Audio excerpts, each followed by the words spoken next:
अब आगे सारंग मिला शाम का वक्त। मृत्युंजय के ये पूछने पर कि महक उससे कब तक नाराज रहने वाली है, महक उसके कुर्ते के बटन को लगाकर कुर्ता वहीं बिस्तर पर छोड़ देती है और बाथरूम की तरफ चली जाती है। मृत्युंजय खुद को इस तरह से इग्नोर करता हुआ देखकर चिल्लाते हुए बोला, तुम मुझे इस तरीके से इग्नोर नहीं कर सकती। मृत्युंजय के चिल्लाने के बावजूद महक उसे कोई जवाब नहीं देती, जिस कारण मृत्युंजय उस कुर्ते को उठाकर पहन लेता है। कुछ देर बाद महक फ्रेश होकर बाहर आती है तो देखती है मृत्युंजय बिस्तर पर आलती पालती मारकर बैठा फ़ोन चला रहा था। महक एक नज़र मृत्युंजय को देखने के बाद क्लोसेट की तरफ चली जाती है। मृत्युंजय महक को जाता हुआ देखने के बाद फिर से अपने फ़ोन को चलाने लगता है। कुछ देर बाद महक लाल और पीले रंग के कॉम्बिनेशन से बने बनारसी साड़ी को पहनकर बाहर आती है और ड्रेसिंग टेबल के सामने खड़ी होकर अपने बाल बनाने लगती है। मृत्युंजय की नज़र बस महक के हर एक एक्टिविटी पर थी। जब उससे बर्दाश्त नहीं होता तब वो महक को पीछे से गले लगाते हुए धीरे से कहता है, आई एम सॉरी। महक मृत्युंजय के हाथ को अपने पेट से हटाकर फिर से अपने बालों को बनाने लगती है, जिस पर मृत्युंजय उसके हाथों से कंघी लेकर महक के बाल बनाने की कोशिश करते हुए बोला, मैं मदद करता हूँ। महक मृत्युंजय को इरिटेशन में देखने के बाद उसके हाथ से कंघी छीन लेती है और जल्दी जल्दी अपने बाल बनाने लगती है। मृत्युंजय इस बार महक को कंधे से पकड़कर अपनी तरफ मोड़कर उसकी आंखों में देखते हुए बोला, मैंने कुछ गलत नहीं किया है, तुम इस तरीके से मुझे इग्नोर नहीं कर सकती। महक मृत्युंजय के हाथ को हटाने लगती है तो मृत्युंजय उसे कसकर पकड़ते हुए कहता है, महक प्लीज़ बात करो मुझसे। महक मृत्युंजय के हाथ को एक नज़र देखने के बाद महक की आंखों में घूर कर देखती है और उसे इग्नोर करके फिर से खुद से दूर कर अपने बालों को बनाने लगती है। मृत्युंजय भी मुंह फुलाकर बोला, तुम्हें गुस्सा आ रहा है ना, तो ठीक है, अब मैं भी तुमसे गुस्सा हो गया, मैं हो गया तुमसे गुस्सा। इतना कहकर मृत्युंजय अपने पैर पटकते हुए कमरे से बाहर चला जाता है। महक मुड़कर मृत्युंजय को जाता हुआ घूर कर देखते हुए अपने पेट पर हाथ रखकर बोली, आपने देखा, खुद गुस्से में चाहे कितना चिल्ला ले कोई फ़र्क नहीं पड़ने वाला, और अगर मैं उनकी बात का कोई जवाब ना दूँ तो खुद मुंह फुलाकर चले जाते हैं। मतलब गलती चाहे मेरी हो या फिर उनकी, गुस्सा उन्हें ही होना है। इतना कहते हुए महक मुंह बनाकर अपने बालों का बन बना लेती है और अपनी मांग में सिंदूर डाल मंगलसूत्र और कुछ ज्वेलरी अपने लिए प्रिपेयर कर महक कमरे से बाहर आ जाती है। महक जैसे कमरे से बाहर आती है उसे सामने से आते हुए वैशाली मिल जाती है, जो कि शायद उसी के पास आ रही थी। महक एक नज़र वैशाली को देखने के बाद उसे इग्नोर करके वहां से आगे की तरफ बढ़ जाती है। खुद को इस तरीके से इग्नोर करता हुआ देखकर वैशाली जल्दी से उसके पास आकर बोली, दीदी। महक वैशाली को इग्नोर कर आगे जाते हुए बोली, मैं तुम्हारी दीदी नहीं हूँ, आज के बाद अपनी ज़ुबान से मुझे दीदी मत कहना। वैशाली की आंखें नम हो जाती हैं और वो महक के हाथ को पकड़ते हुए कहती है, क्या आपको लगता है कि हम कोठे वाली हैं? शट अप, अगर इसके आगे तुमने एक शब्द भी कहा तो मैं खींचकर थप्पड़ मारूंगी तुम्हें। मैं तुमसे नाराज़ हूँ, इसीलिए मुझे तुमसे बात नहीं करनी। महक ने वैशाली को डांट कर वहाँ से जाते हुए कहा। वैशाली कन्फ्यूजन में महक को जाता हुआ देखकर जल्दी से अपनी आंखों में आए आंसू को साफ करती हैं और उसके पीछे आ जाती हैं। Guest room. नित्या को होश आ गया था, लेकिन वो अभी भी बिल्कुल शांत बैठी हुई थी। रिया, जो कि वहाँ पर पूजा के लिए आई थी, नित्या को शांत देखकर उसके कंधे पर हाथ रखते हुए बोली, नित्या। रिया के छूते ही नित्या उसे कसकर गले लगाकर रोने लगती है। विप्लव, विकल्प और सुधांशु एक दूसरे को देखने लगते हैं। विप्लव नित्या के कंधे पर हाथ रखकर बोला, रोना बंद करो, हमारे घर में फंक्शन है, ऑलरेडी इतना सारा तमाशा हो गया है, अगर तुम रोने लगोगी ना तो हम सब लोग भी रोना शुरू कर देंगे, फिर हमारा घर नवरात्रि की जगह मरने वाला घर हो जाएगा। विप्लव की बात पर सुधांशु से घूरते हुए बोला, क्या तुमने मजाक किया था? विप्लव अपनी आंखें टिमटिमाते हुए अपना सिर हिला देता है, जिस पर सुधांशु उसे घूर कर कहता है, बहुत घटिया मजाक था, मजाक मत किया करो तुम। विप्लव सुधांशु की बात पर मुंह बनाते हुए नित्या की तरफ देखकर बोला, चलो एक काम करते हैं, तुम हमारे साथ रह लो। नित्या उसके गाल और आंखें रोने के कारण लाल हो गई थी। सुबकते हुए विप्लव की तरफ देखते हुए कहती है, मैं कल चली जाऊंगी, भाई मुझे लेने आ रहा है। नित्या की बात पर विकल्प उसे रिलैक्स करते हुए बोला, तुम्हें ज़्यादा सीरियस होने की ज़रूरत नहीं है, हमारा जीजा है, वो मना लेंगे हम। तुम तो बस कोका कोला पीकर हम लोगों के साथ गरबा और डांडिया करने के लिए रेडी हो जाओ। नित्या विकल्प की बात पर उसे देखते हुए बोली, लेकिन मुझे नहीं आता। जिस पर विकल्प उसे चिल करते हुए बोला, डोंट वरी, मैं हूँ ना, मैं तुम्हें दिखा दूंगा। जिसे सुन विप्लव उसे घूरते हुए बोला, मुझे भी आता है, मैं भी सिखा सकता हूँ। विप्लव की बात पर विकल्प कुछ देर सोचने के बाद बोला, तू अदिति को सिखा देना, ब्रो तो इंटरेस्टेड नहीं लेता। विकल्प की बात सुनकर रिया उसकी तरफ देखते हुए बोली, क्यों, मैं भी तो सिखा सकती हूँ नित्या को। अगर तुम नित्या को सिखाने लगी तो प्रोफेसर को कौन सिखाएगा? सुधांशु ने थोड़ा मजाक करते हुए कहा। नित्या सुधांशु की बात पर उसकी तरफ देखते हुए बोली, क्या तुम मुझे नहीं सिखा सकते? सुधांशु थोड़ा हैरान होकर बोला, कौन, मैं? ये कहते हुए वो खुद की तरफ इशारा करता है। जिस पर नित्या अपना सर हिलाते हुए बोली, हाँ, मैं तुम्हारी बात कर रही हूँ। क्या तुम मुझे गरबा नहीं सिखा सकते? सुधांशु उसके सिर को खुजलाते हुए थोड़ा इम्प्रेस होकर बोला, सॉरी, लेकिन मुझे खुद ही नहीं आता है। सुधांशु की बात पर सभी लोग उसे बुरे तरीके से घूरने लगते हैं। तभी कमरे का दरवाज़ा खुला और ध्रुवी अंदर आते हुए बोली, क्या मैं तुम लोगों को डिस्टर्ब कर दिया? विकल्प ध्रुवी को देखकर मुस्कुराते हुए बोला, तुम भला कहाँ किसी को डिस्टर्ब करने वाली लॉयर साहिबा। तो क्या चल रहा है आजकल? ध्रुवी सुधांशु की तरफ देखकर मुस्कुरा देती है तो सुधांशु फिर उसे देखकर हल्का सा मुस्कुरा देता है कि ध्रुवी अंदर आते हुए विकल्प से कहती है, तुमने अभी मुझसे पूछा कि मेरा केस कैसा चल रहा है, तो मैं बता दूं कि आजकल मैं दिल का केस लड़ रही हूं, जिसमें पता नहीं मेरी जीत होगी या फिर नहीं।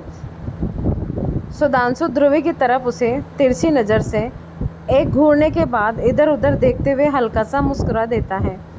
वहीं विकल्प ध्रुवी की बात पर उसे कन्फ्यूजन में देखते हुए बोला, क्या तुम्हें किसी से प्यार हो गया है? कौन है वो बदनसीब? विकल्प की बात पर सभी उसे बुरे तरीके से घूरने लगते हैं।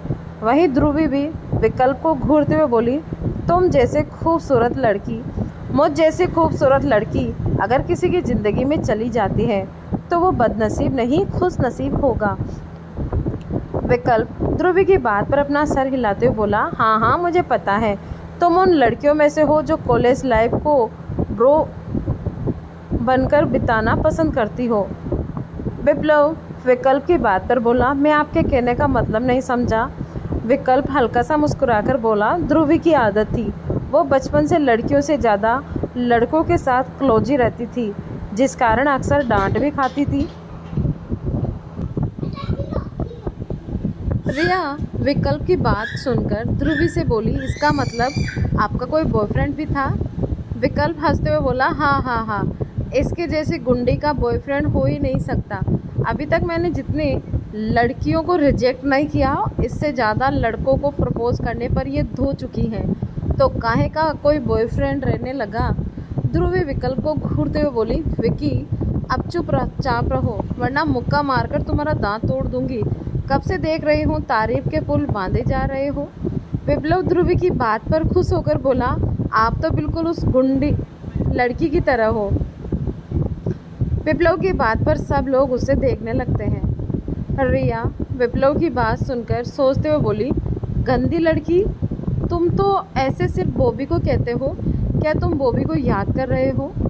विप्लव इधर उधर देखते हुए बोला, मैं क्यों याद करने लगा उस गंदी लड़की को? तुम बेवजह मुझ पर इल्ज़ाम लगाना बंद करो। विप्लव को हकलाता हुआ देखकर सभी उसे शरारती नज़रों में देखने लगते हैं तो विप्लव उठते हुए बोला, चलो चलो, पूजा की तैयारी शुरू हो गई है और पंडित जी भी आ गए हैं। इतना कहकर भी विप्लव खुद ही सबसे पहले कमरे से बाहर निकलकर भाग जाता है। उन लोगों के जाने के बाद ध्रुवी नित्या को देखते हुए बोली, मैंने तुम्हें स्टेटस में देखा था, तुम्हारा नाम नित्या है ना, जिसका बर्थडे कुछ दिन पहले सेलिब्रेट किया गया था? नित्या ध्रुवी की बात सुन अपना सर हिलाते हुए बोली, हेलो, मेरा नाम नित्या है। ध्रुवी नित्या की बात पर मुस्कुराते हुए बोली, हेलो, मेरा नाम ध्रुवी सारंग है और मैं विप्लव और विकी की बहन हूँ। नित्या थोड़ी हैरान होकर बोली, लेकिन भाभी ने बताया था कि उनके सिर्फ 5 भाई हैं और वो इकलौती हैं, तो आप उनकी बहन कैसे? जिस पर ध्रुवी हल्का मुस्कुराकर बोली, हाँ, मैं उनकी सगी बहन नहीं हूँ, मैं उसके चाचा जी की बेटी हूँ। और तुम मीरा की ननद हो?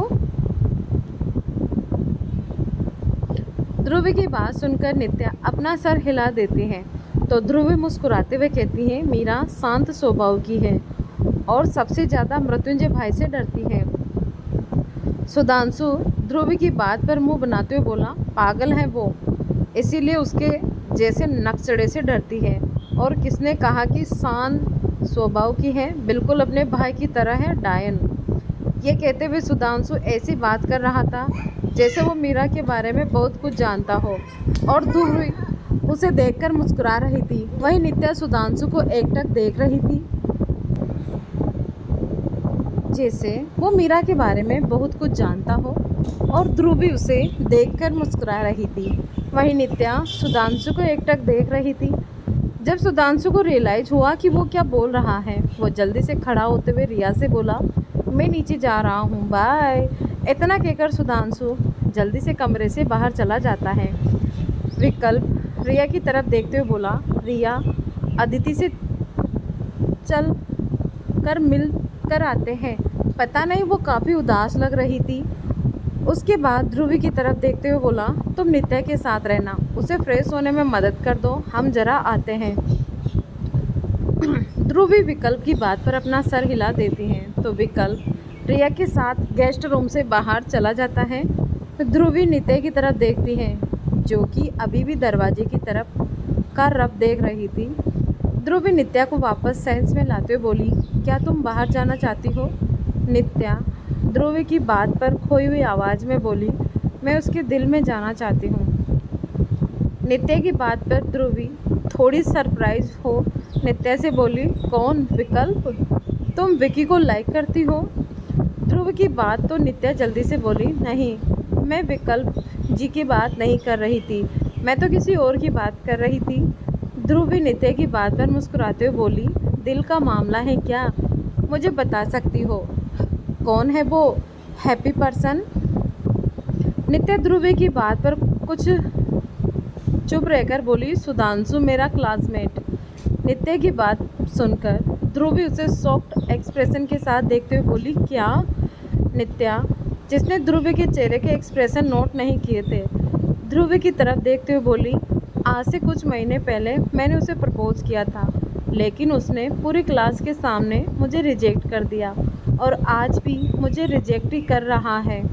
ध्रुवी नित्या की बात पर एक गहरी सांस ले खुद के हाथ को मलते हुए नित्या से बोली, मुझे नहीं पता कि तुम मेरे जवाब को क्या समझोगी, लेकिन हम किसी के दिल में खुद के लिए ज़बरदस्ती प्यार पैदा नहीं कर सकते। नित्या ध्रुवी की बात पर अपना सर हिलाते हुए बोली, आपने बिल्कुल सही कहा, लेकिन मैं उसका इंतज़ार करूंगी और मुझे पूरा यकीन है कि वो एक दिन मुझे प्यार ज़रूर करेगा। ध्रुवी मुस्कुराते हुए बोली, मैं देवी माता से प्रार्थना करूंगी कि तुम्हारा एक तरफा प्यार पूरा हो जाए। नित्या ध्रुवी की बात पर हल्का मुस्कुराकर बोली, क्या देवी माता आपकी बात मानती है जो आप उनसे कहोगी और वो सुधांशु को मुझे प्यार करने पर मजबूर कर देगी? ये सुन ध्रुवी हंसते हुए बोली, तुम गलत समझ रही हो, कभी कभी वो मेरी बात मान जाते हैं। बस अगर मैं तुम्हारे लिए सच्चे दिल से प्रार्थना करूंगी ना, तो पक्का वो मेरी बात मान जाएंगे। नित्या मुस्कुराते हुए बोली, आप काफ़ी अच्छी बातें करती हो, आपसे बात करके एकदम मन फ्रेश हो गया। ध्रुवी थोड़ा सरप्राइज होने का नाटक करके बोली, क्या सच में? मुझे पता नहीं था। वैसे अब तुम्हें फ्रेश होना चाहिए, नीचे पूजा की तैयारी चल रही है। नित्या ध्रुवी की बात पर अपना सर हिलाते हुए बोली, मैं फ्रेश होकर आती हूँ। इतना कहकर नित्या बिस्तर से उतरकर बाथरूम की तरफ चली जाती हैं। नित्या के जाते ही ध्रुवी की आंखें लाल हो जाती हैं और वो अपनी मुट्ठी मजबूती से बंद कर खुद से कहती हैं, don't panic Dhruvi, be strong. तुम्हें कभी किसी के आंसू के कारण नहीं बनना है, तुम्हें हमेशा दूसरों की खुशी का कारण बनना है, इसलिए शांत रहो। ये कहते हुए ध्रुवी गहरी सांस लेने लगती हैं। Man hall. सभी लोग रेडी होकर नीचे आ चुके थे। बड़ी सी देवी माता की प्रतिमा बैठाई गई थी। महक और मृत्युंजय पूजा में बैठे हुए थे, लेकिन महक मृत्युंजय से बिल्कुल भी बात नहीं कर रही थी और मृत्युंजय भी फिलहाल के लिए फुल फोकस पूजा में ध्यान दे रहा था। अमृत वैशाली की तरफ देखते हुए बोला, तुम्हें क्या हुआ? तुम इतने उदास क्यों हो? दीदी हमसे नाराज़ है। हमने उनसे बात की तो उन्होंने हमको झटक दिया, वैशाली ने उदास आवाज़ में कहा। वैशाली की बात पर अमृत उसके कंधे पर हाथ रखते हुए बोला, तुम्हें ज़्यादा परेशान होने की ज़रूरत नहीं है। महक ज़्यादा समय तक तुमसे नाराज़ नहीं रह सकती। वैशाली अमृत को घूरते हुए बोली, सब तुम्हारे कारण हो रहा है। हमने पहले ही कहा था सबको सब कुछ बताने के लिए। तुम एक नंबर के डरपोक हो। अमृत की नज़र रचना पर जाती है, जो कि उन दोनों को ही घूर रही थी, जिस पर अमृत धीरे से कहता है, तुम कमरे में चलकर मेरी खातिरदारी कर लेना। फिलहाल के लिए चाची हम दोनों को ही देख रही हैं। ये कहते हुए अमृत तिरछी नज़र से इशारा कर देता है, जिस पर वैशाली रचना को तिरछी नज़र से देखने के बाद हल्का सा मुस्कुरा देती है और अमृत को घूरने के बाद फिर से पूजा में ध्यान देने लगती हैं। धीरे धीरे उनकी पूजा समाप्त होती है और पंडित जी पहले दिन ही पूजा करवाकर वहाँ से चले जाते हैं। महक अपनी जगह से खड़ी होने लगती है तो मृत्युंजय उसे हाथ देता है, लेकिन महक इग्नोर करके खुद ही खड़ी हो जाती है और किचन की तरफ चली जाती है। मृत्युंजय महक के पीछे जाने लगता है तो वैशाली बीच में खड़ी होकर कहती है, हमें आपसे कुछ बात करनी है। मैं बिल्कुल भी दिलचस्पी नहीं रखता क्योंकि तुम्हारे कारण मेरी बीवी मुझसे बात नहीं कर रही है। मृत्युंजय ने वैशाली की बात को काटते हुए कहा। वैशाली मृत्युंजय की बात पर अपनी आंखें छोटी करके बोली, गलती आपकी है। सारा खर्चा खुद करके हमरे नाम का बिल फाड़ने की कोशिश मत करो। मृत्युंजय वैशाली की बात पर दांत पीसते हुए बोला, तुमने बुआ को किडनैप क्यों किया था? अगर तुम उन्हें किडनैप नहीं करती तो आपने हमको तो नहीं बताया था कि आप इतने सारे लोगों को टपकाते रहते हो। अपने हमको ये भी नहीं बताया था कि बीच में महक दीदी के साथ का कांड हुआ था, तो हमरे ऊपर सारा इल्ज़ाम लगाने का क्या मतलब होता है? वैशाली ने मृत्युंजय की बात को बीच में काटकर अपनी कमर पर हाथ रखकर कहा। मृत्युंजय गहरी सांस लेकर बोला, देखो वैशाली, हम कुछ देखना नहीं चाहते। हमको हमरे सवाल का जवाब चाहिए। हमारी दीदी हमसे बात करनी चाहिए, वरना हम आपको छोड़ेंगे नहीं। वैशाली ने मृत्युंजय की बात को बीच में काट उसे धमकाते हुए कहा। मृत्युंजय अमृत के कॉलर को पकड़कर उसे सामने ला वैशाली की तरफ इशारा करके बोला, बीवी का चमचा, बीवी का गुलाम, तेरी बीवी मुझसे कैसी बात कर रही है? तुझे दिख नहीं रहा है क्या? इसे कुछ समझाने के बजाय मेरे दिमाग की ऐसी की तैसी क्यों कर रही है ये बेल बुद्धि औरत? वैशाली मृत्युंजय के हाथ से अमृत के कॉलर को छुड़ाते हुए बोली, हमरे पति को काहे घसीट रहे हो बीच में? वो बेचारा कितना भोला है। आप हो जो एक नंबर के शातिर इंसान।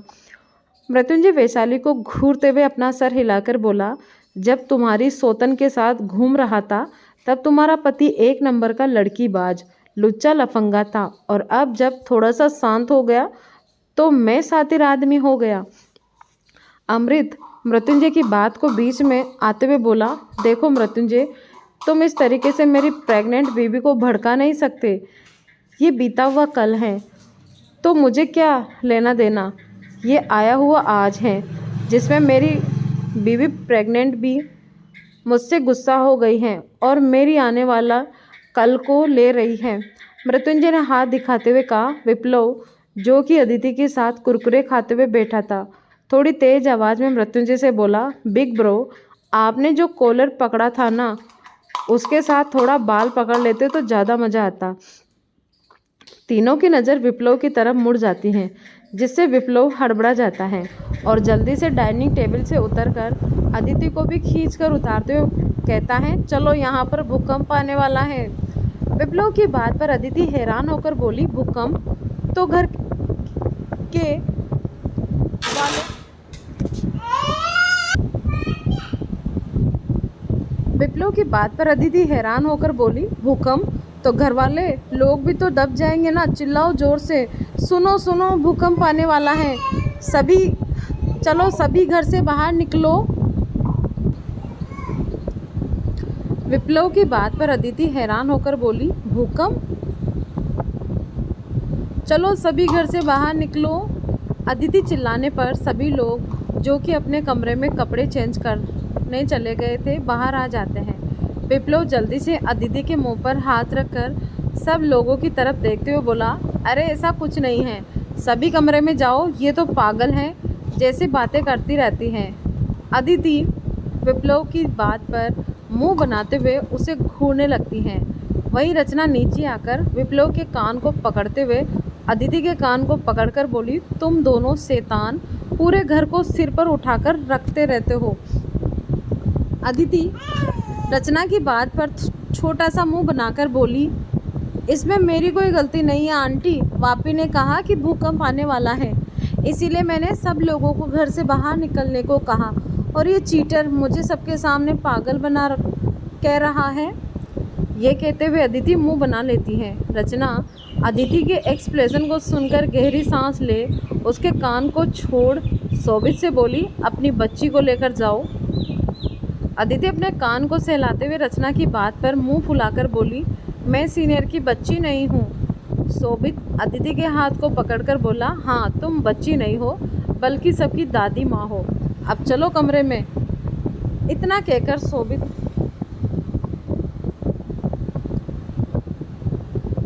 अदिति को ले जाने लगता है, जिस पर अदिति रुकते हुए कहती है, अरे मैं अकेली जाकर क्या करूँगी? वापी और मेरा मूवी देखते हुए कुरकुरे खाने का प्लान था, तो मैं वापी को लेकर चली जाऊँ? रचना पागल होने वाली थी। वो विप्लव के कान को छोड़कर एक मुक्का उसके पीठ पर मारते हुए बोली, तुम सुधर जाओ वरना मैं तुम्हें सच में एम्ब्रॉयड भेज दूंगी पापा के पास। विप्लव मुंह बनाते हुए अदिति के पास जाकर बोला, मैं तो तुमसे बात ही नहीं करूँगा बनी, तुम्हारे कारण मुझे मार खाने को पड़ा। इतना कहकर विप्लव मुंह फुलाकर अपने कमरे की तरफ चला जाता है। अदिति विप्लव को जाता हुआ देखकर मायूस हो जाती है। फिर शोभित के हाथ को पकड़कर कहती है, चलिए आप मेरे साथ मूवी देखोगे।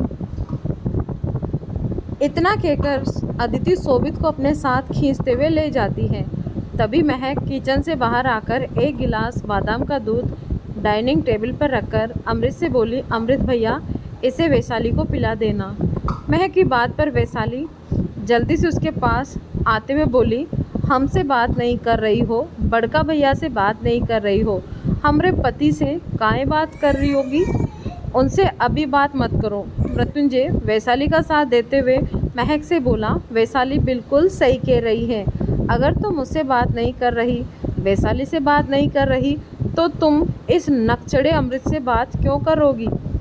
महक मृत्युंजय और वैशाली को इग्नोर करके अपने कमरे की तरफ चली जाती है। मृत्युंजय हताश भरी नज़रों से अपने दादाजी और चाची की तरफ देखने लगता है, जिस पर वो दोनों भी उसे इग्नोर करके कमरे की तरफ चले जाते हैं। मृत्युंजय अपने पैर पटकते हुए बोला, आज चाहे सिर फूटे या फिर बेड टूटे, मैं अपनी बीवी को मनाकर रहूँगा। इतना कहकर मृत्युंजय गुस्से में कमरे की तरफ चला जाता है। वैशाली अमृत को एक नज़र घूरने के बाद दूध कुर्सी पर बैठकर पी लेती है। फिर 2 मिनट होने के बाद वहाँ से जाने लगती है, जिस पर वीर आते हुए कहता है, वैशाली वो लड़की। वैशाली वीर की आवाज़ पर पलटकर उसकी तरफ देखते हुए बोली, उसकी इन्फॉर्मेशन से पता चला है कि वो एक अनाथ आश्रम में रहती है, उसे वहीं छोड़कर आ जाओ। वैशाली की बात पर वीर अपना सर हिलाकर बोला, ठीक है, और तुम खुद का ख्याल रखना। अमृत उड़ते हुए वीर से बोला, मैं जिंदा हूँ, मेरी बीवी का मैं ख्याल रख सकता हूँ, आपको इतनी फिक्र करने की ज़रूरत नहीं है वीर भैया। वीर गहरी नज़र से अमृत को देखने के बाद विला से बाहर चला जाता है और अमृत वैशाली को अपनी बाहों में उठाकर कमरे की तरफ ले जाता है। इधर वीर बाहर आता है, तभी उसके पास राघव भी आ जाता है और वीर की तरफ देखते हुए कहता है, तुम क्या घर जा रहे हो? रास्ते में अगर मेरा घर पड़ता होगा तो छोड़ दो। राघव की बात पर वीर गाड़ी में बैठते हुए बोला, मुझे किसी को अनाथ आश्रम छोड़ना है। वैसे तुम्हारा घर कहाँ पर है? राघव वीर की बात पर दांत दिखाते हुए बोला, बॉस के आशीर्वाद से मैं मालाबार हिल्स में रहता हूँ और शायद तुम्हारा अनाथ आश्रम भी उसी रास्ते में पड़ता है, तो मुझे लिफ्ट मिलेगी। वीर राघव की बात पर उसे घूरते हुए बोला, तुम इतनी बड़ी 5 स्टार बिल्डिंग में रह सकते हो तो अपने लिए एक कार नहीं ले सकते? कंजूस कहीं के। जिसे सुन राघव बैक सीट पर बैठते हुए बोला, तुमसे किसने कहा कि मेरे पास कार नहीं है, लेकिन घर है। पेट्रोल कौन खर्च करेगा? अगर लिफ्ट में काम चल जाता है तो। वीर कुछ कहता है उससे पहले ही पीछे बैठी लड़की राघव से बोली, तुम बिल्कुल चिन्नी चोर हो, कंजूस। राघव बगल में देखते हुए घूर कर बोला, क्या कहा तुमने? ये कहते हुए राघव उस लड़की को गौर से देखता है तो उसकी आंखें हैरानी से बड़ी हो जाती हैं। राघव फटी आंखों से सामने बैठी बेजान आंखों वाली लड़की को देख रहा था। उसकी आंखों के सामने एक क्लब बार बार आने लगता है, जहाँ पर एक लड़की सॉन्ग गा रही थी, मैं जान ये वार दूँ, हार जीत भी हार दूँ, कीमत हो कोई तुझे बेइंतहा प्यार दूँ, तुम मेरे आसमां मेरी ज़मीन बन गए, आओ। इस तरीके से घूर घूर कर क्या देख रहे हो? यह आवाज़ राघव को फिर से सेंस में ले आती है और वो अपने बगल में बैठी लड़की को देखता है जो कि उसे अजीब नज़रों से देख रही थी। वीर कार स्टार्ट करते हुए राघव से बोला, तुम इस तरीके से इस लड़की को क्यों घूर रहे हो? राघव वीर की तरफ देखते हुए बोला, मैं नहीं घूर रहा। इतना कहने के बाद राघव फिर से उस लड़की को देखने लगता है। वह लड़की राघव को अनदेखा करते हुए खिड़की से बाहर देखने लगती है। राघव अभी भी उसे ही घूर घूर कर देख रहा था, जिस कारण वो लड़की थोड़ा इरिटेट होकर राघव से बोली, अगर तुम्हें कुछ कहना है तो साफ साफ कहो ना, इस तरीके से घूर क्यों रहे हो जैसे कभी लड़की नहीं देखी? उसकी तेज आवाज़ पर राघव हड़बड़ा कर बोला, क्या तुम मुझसे दोस्ती करोगी? वीर अजीब नज़रों से रियर व्यू मिरर में राघव को देखने लगता है। वहीं वो लड़की भी उसे बहुत अजीब नज़रों से देख रही थी। राघव को जब रियलाइज़ होता है कि उसने क्या कहा, वो हल्का सा अपना सर को खुजलाते हुए मुस्कुराकर कहता है, मेरी कोई दोस्त नहीं है। वो लड़की राघव की बात पर अपने दांत पीसकर बोली, तो जाकर लड़के दोस्त बनाओ ना, मुझ पर क्यों लाइन मार रहे हो? उसकी बात सुन राघव कुछ नहीं कहता तो वो लड़की भी गाड़ी से बाहर देखने लगती है। कुछ देर बाद वीर अनाथ आश्रम के बाहर गाड़ी रोकता है तो वो लड़की उतरकर वहाँ से जाने लगती है, जिस पर वीर उसे रोकते हुए कहता है, रुको। वो लड़की वीर की तरफ देखते हुए बोली, क्या हुआ? वीर एक चेक उसकी तरफ बढ़ाकर बोला, सोनाली, ये तुम्हारे लिए है, जो कुछ भी तुम्हें हम लोगों के कारण झेलना पड़ा उसके लिए। सोनाली बिना किसी भाव के चेक को देखने के बाद वीर से बोली, अनाथ आश्रम के डोनेशन बॉक्स में डाल दीजिए। इतना कहकर सोनाली जाने लगती है, जिस पर राघव गाड़ी से उतरते हुए कहता है, सोना। सोनाली के कदम रुक जाते हैं और वो पलटकर राघव को घूरने लगती है। राघव अपना कार्ड निकालकर सोनाली की तरफ बढ़ाकर बोला, अगर मैं कुछ भी तुम्हारी मदद कर पाऊँ तो मुझे कॉल करना। सोनाली राघव के हाथ से कार्ड लेकर अपना सर हिलाकर वहाँ से जाते हुए बोली, दोबारा कभी उस नाम से मत पुकारना।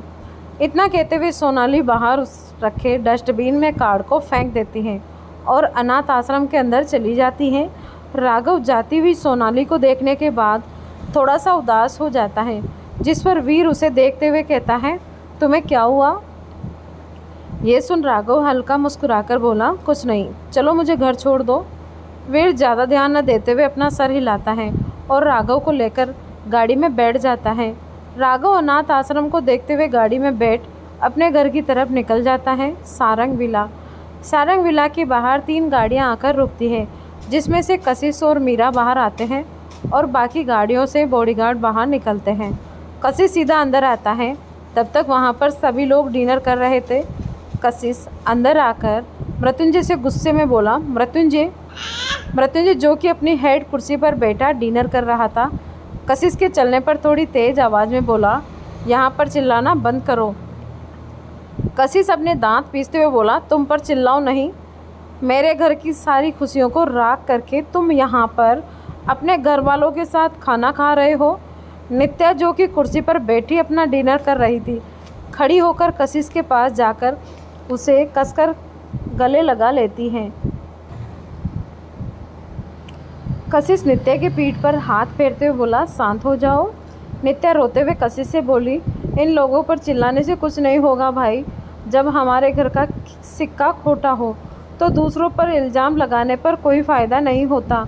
मॉम और डैड दोनों गलत थे। कशिश नित्या की बात सुन हैरानी से उसे देखते हुए बोला, तुम कहना क्या चाहती हो? नित्या कशिश से दूर हो रोते हुए बोली, डैड ने आपको पैरालाइज करने का प्लान किया था। नित्या की बात सुनकर कशिश को ऐसा लगता है जैसे उसके सिर पर किसी ने ठंडा पानी डाल दिया हो। वो हैरानी से नित्या की तरफ देखने लगता है। वही मीरा कशिश के कंधे पर हाथ रखते हुए बोली, नित्या बिल्कुल सही कह रही है कशिश, मैंने आपको पहले ही बताया था इस बारे में, लेकिन आपने मुझ पर यकीन नहीं किया। कशिश की आंखों में नमी तैर जाती है।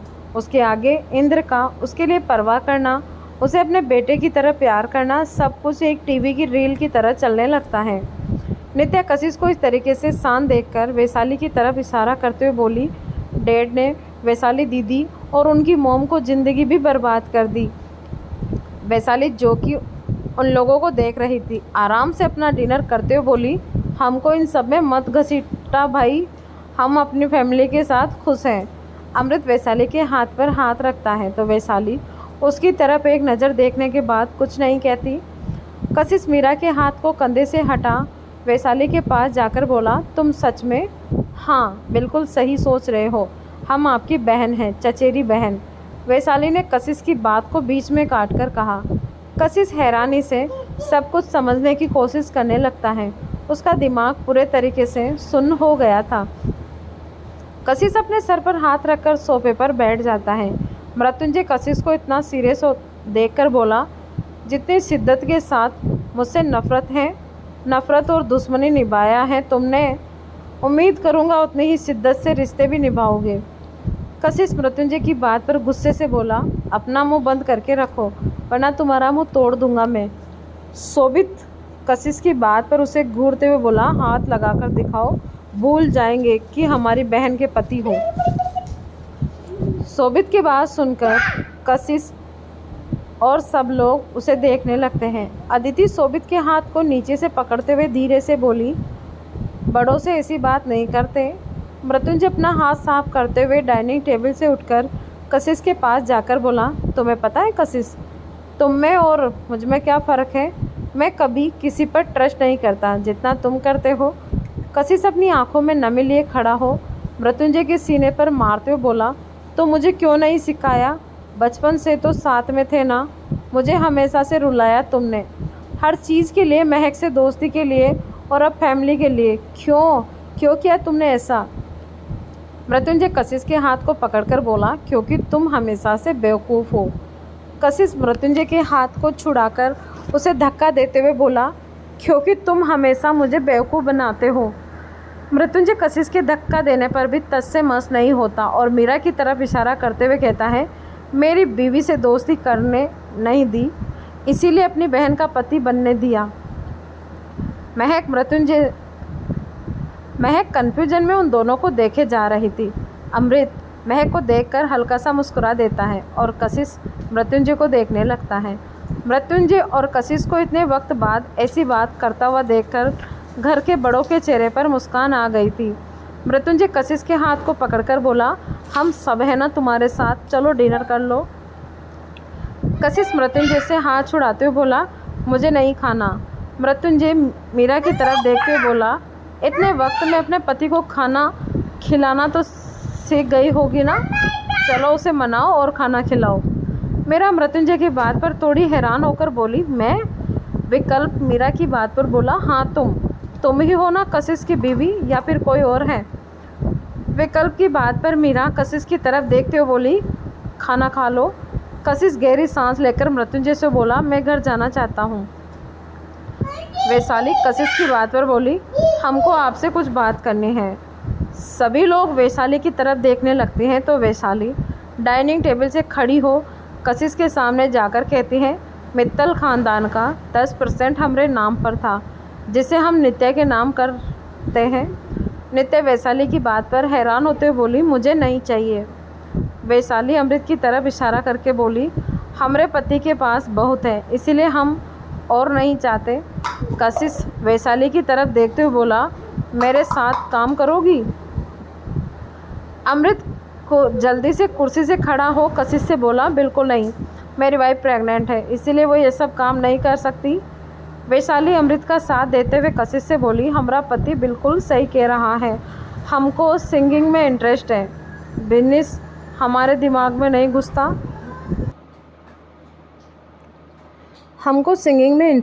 बिजनेस हमारे दिमाग में नहीं घुसता। कशिश कुछ देर सोचकर बोला, मेरा एक दोस्त है जो एल्बम कंपोज करता है, अगर तुम राज़ी हुई तो। वो बिल्कुल राज़ी नहीं है, मैं तुम्हें कह रहा हूँ ना, मेरी बीवी प्रेग्नेंट है, वो कुछ नहीं कर सकती। अमृत ने इरिटेट होकर कशिश से बात को बीच में काटकर कहा। कशिश बार बार अमृत के बात को बीच में काटने पर गुस्से से बोला, मैं अपनी बहन से बात कर रहा हूँ, तुम अपना मुंह बंद करके रखो। कशिश की बात पर अमृत उसे घूरते हुए बोला, मैं क्यों अपना मुंह बंद करके रखूँ?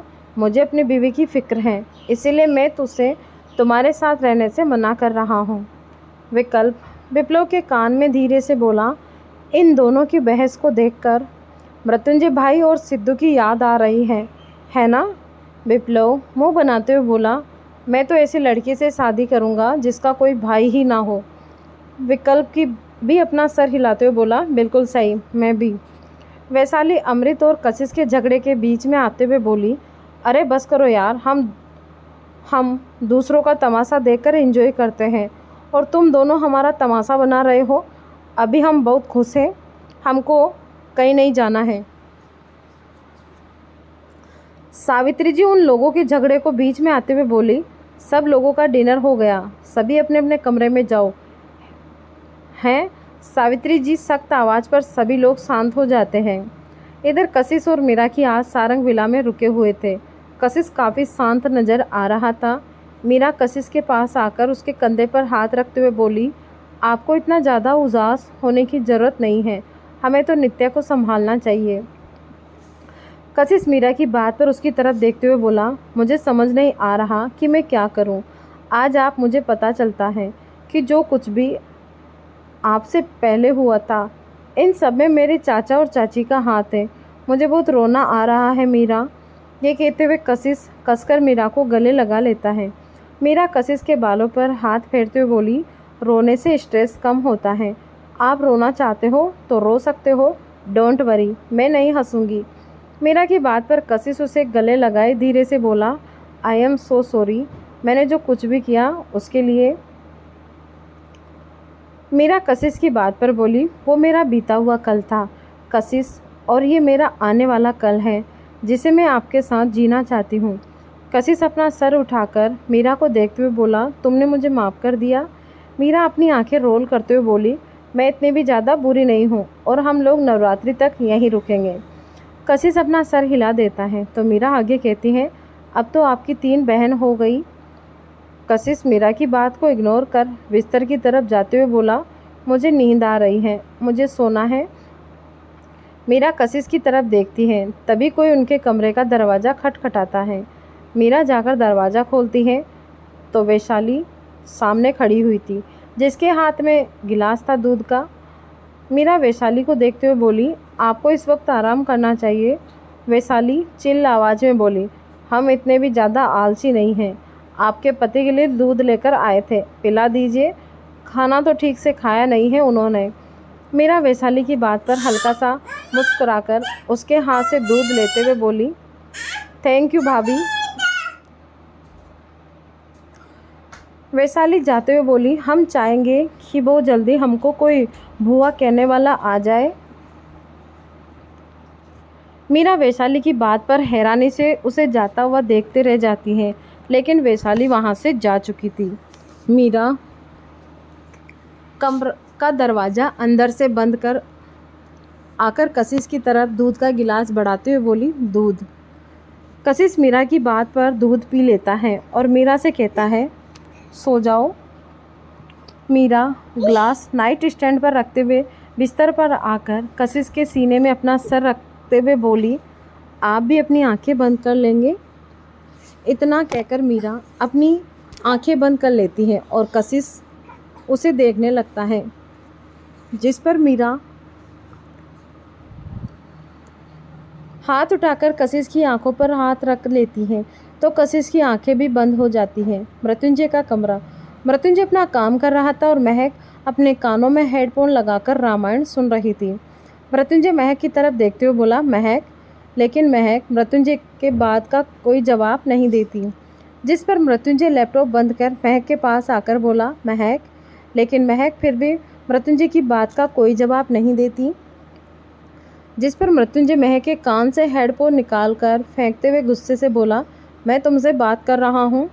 महक मृत्युंजय की बात सुन उसे देखते हुए बोली, मैं रामायण सुन रही हूँ, कल सुन लेना। मृत्युंजय ने दांत पीसकर कहा। महक मृत्युंजय को इग्नोर करके अपना मोबाइल नाइट स्टैंड पर रख देती है और बिस्तर पर लेटने लगती है तो मृत्युंजय उसे कंधे से पकड़कर रोक लेता है। महक इस बार चिढ़ते हुए बोली, क्या दिक्कत है आपकी? सुबह से देख रही हूँ, बस परेशान किए जा रहे हो।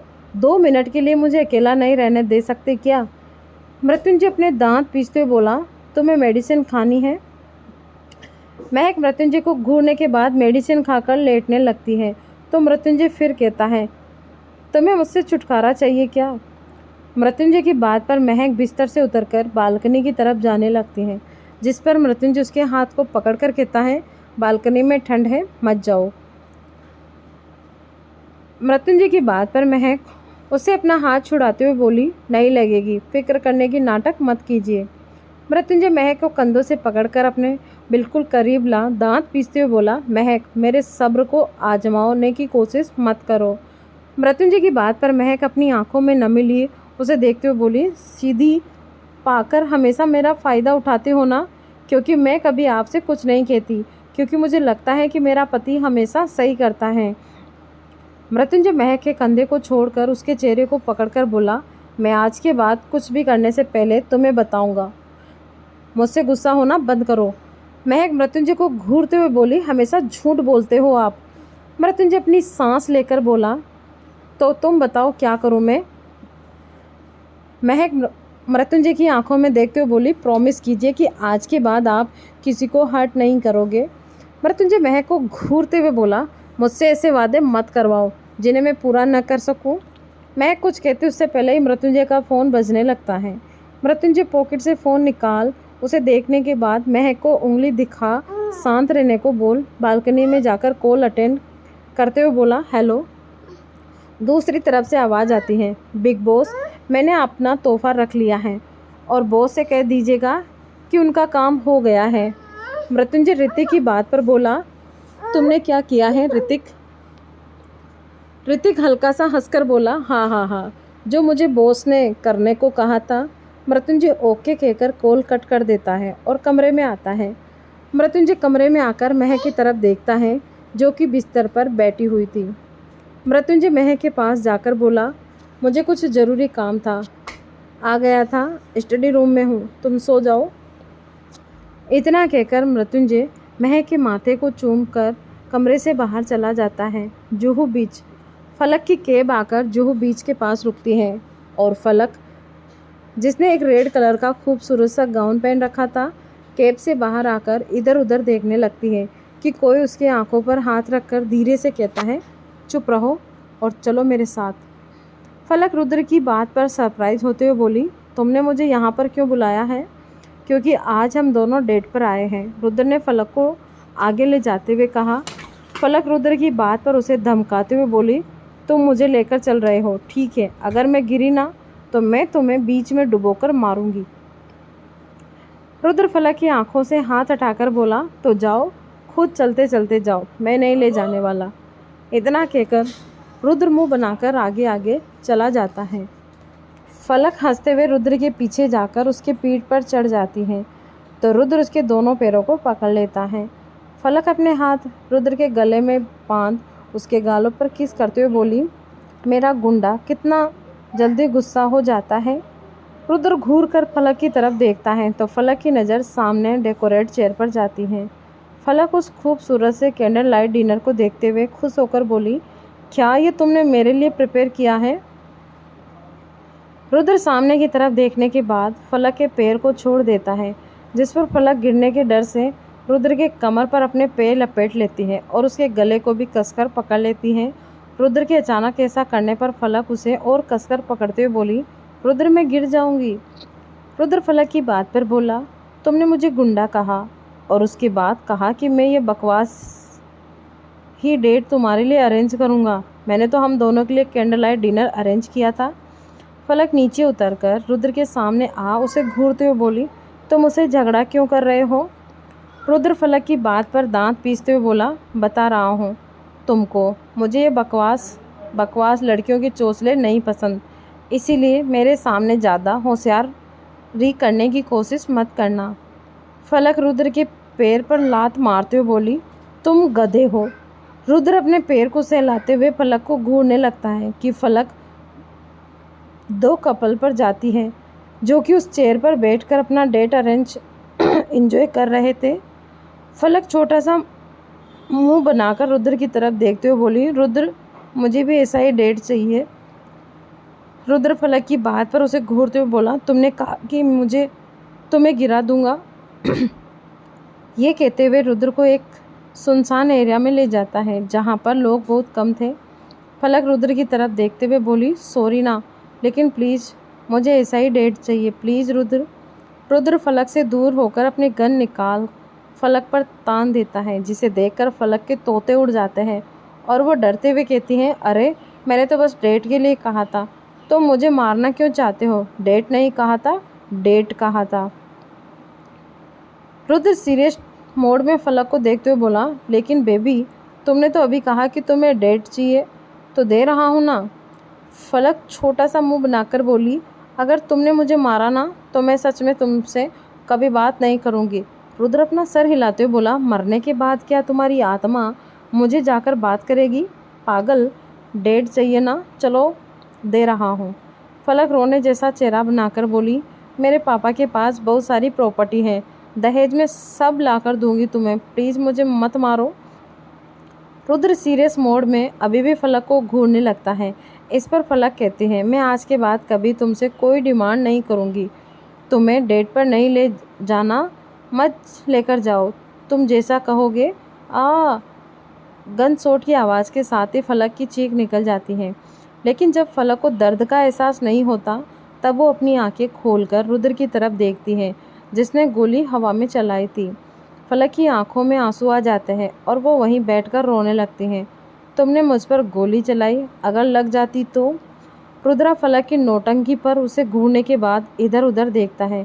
तभी फलक चुप हो जाती है क्योंकि वहाँ पर हर तरफ इलेक्ट्रॉनिक लाइट चल रहे थे जिसमें हार्ट बना हुआ था, और तभी फायर रॉक्स जलने लगते हैं।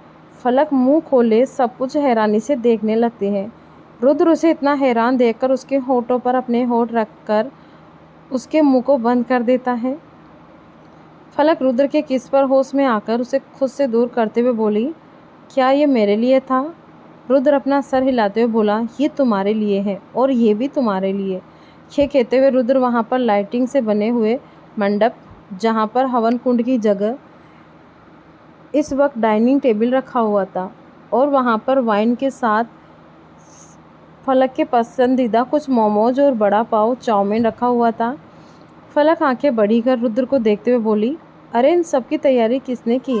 हमने की, चार्ली ने बाहर आते हुए कहा। फलक चार्ली को देखकर खुश होते हुए बोली, तुम मनाली से कब वापस आए? रुद्र फलक के हाथ को पकड़कर बोला, मैं तुम्हारा बॉयफ्रेंड हूँ, उसे देखकर इतना खुश होने की ज़रूरत नहीं है। फलक रुद्र की बात पर मुंह बनाते हुए बोली, हाँ वो तो मेरा देवर है। रुद्र 2 मिनट फलक को घूरने के बाद चार्ली से बोला, तुम जाओ यहाँ से, जब हमको लगेगा कि तुम्हारी ज़रूरत है हम तुमको बुला लेंगे। चार्ली जाते हुए बोला, हमको पता है औरत की संगति में लोगों की मति मारी जाती है और आज देख भी लिया, ये छोकरा बिल्कुल बदल गया है। रुद्र बस जाते हुए चार्ली को घूरता रह जाता है। फलक रुद्र को इग्नोर करके डाइनिंग टेबल के पास जाते हुए बोली, बहुत खूबसूरत है। रुद्र अपने गन अपने हाथ में लिए डाइनिंग टेबल के पास आता है और गन को उसी में रखकर फलक की तरफ देखते हुए कहता है, हम तुमको कुछ बताना चाहते हैं। फलक अपना सर हिलाते हुए बोली, पूछने की क्या ज़रूरत है, बोलो क्या बताना चाहते हो। ये कहकर फलक मोमोज उठाकर अपने मुंह में डाल देती है। रुद्र फलक को देखते हुए बोला, मैं मनाली वापस जा रहा हूँ, पापा का फ़ोन आया था। क्या होने वाला है आगे इस कहानी में? कशिश क्या खुद को संभाल पाएगा? कौन है सोनाली जिसे देखकर राघव इतना ज़्यादा अजीब बिहेव कर रहा था? रुद्र क्यों जाना चाहता है मनाली वापस? क्यों बुला रहे हैं उसके पिता उसे? और क्या होगा आगे इस कहानी में? जानने के लिए बने रहिए हमारे साथ। तो दोस्तों, आपको ये कहानी आज बहुत टाइम बाद मिली होगी। बाकी आपको पार्ट मिलेंगे, पर थोड़ा सा वेट करो, क्योंकि मुझे भी थोड़ी टाइमिंग की दिक्कतें, बाबू छोटा है और अभी थोड़ा मैनेजमेंट में दिक्कत आ रही है, तो टाइमिंग का थोड़ा इशू रहेगा। बाकी कोशिश करूँगी कि दोनों पार्ट जो है हमारी दोनों स्टोरी के, वो आपको डेली मिले। बाकी धन्यवाद सभी को।